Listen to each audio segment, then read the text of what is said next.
Welcome, everybody, to AOPA's Flight School Business Quick Tips from the Field. One of the things that you've mentioned before, previously, is that you're really working hard to help the students be successful. You've given multiple ways that you try to help them sort of almost hedge against those things that are going to come, the difficulties that always happen. But what are some of the things that you do to make sure that the customers, the students, are happy? Like, how do you kind of gauge that? How are you able to ensure that they're finding not so much the success part, because we've already talked about that, but more of the part that they're enjoying themselves and enjoying the experience? Right. You always want your customers to be satisfied at Hmm. every point during the experience.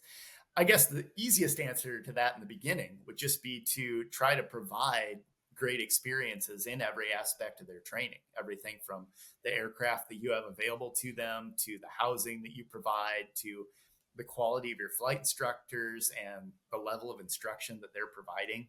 Those are all things that you want to make sure you are providing great experiences.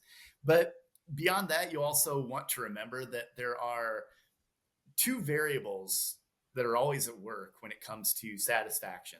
Satisfaction is always going to be someone's perception of what their experience is minus what their expectation was for that experience.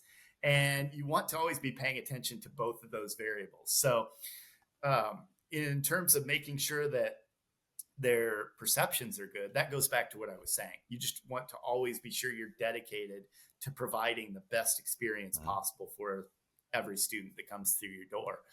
But on the expectation side, you also want to, I would never say lower expectations, but you always want to make sure that your student has realistic expectations as they go into your program in Hmm. terms of things like time, money. You want to make sure that the estimates you're giving them when they first contact you are actually in line with national averages and what it will likely take, as opposed to just developing Right. estimates based on the FAA minimums. You don't want a student that's going into private pilot training thinking that at hour 40 they'll be passing the check ride, because those are things that, if they have overinflated expectations about any aspect of the training, then that's going to start impacting their perceptions of how they're doing. And at the end of the day, it's going to start impacting what their satisfaction level is.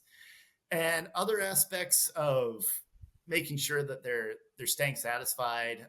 Some of the things I mentioned. I mean, it's just celebrating wins, making sure that the students are always remembering what their why is and what their ultimate goal is as they go through training. And it's also important to be listening to students and to make sure that whatever else you're doing day to day, whether you're getting caught up in the business aspects of running a flight school or marketing or the operations side, that you're always taking the time to actually sit down one on one with Mhm. your students and just ask them, how how's your experience going? How satisfied are you with things so far? Because some students might identify something or highlight an aspect of their journey that hadn't even crossed your mind. And if you don't become aware of those things, that's when some of those things might fester and start to impact your culture down the line. And you mentioned the idea too of having those check-ins with the student. Is that something that you formalized at Rexair, that you use to be able to regularly get that feedback? It is, yes. I will regularly sit down with the students just so they have someone outside of their instructor who they're Mhm. seeing every day that they can voice anything to.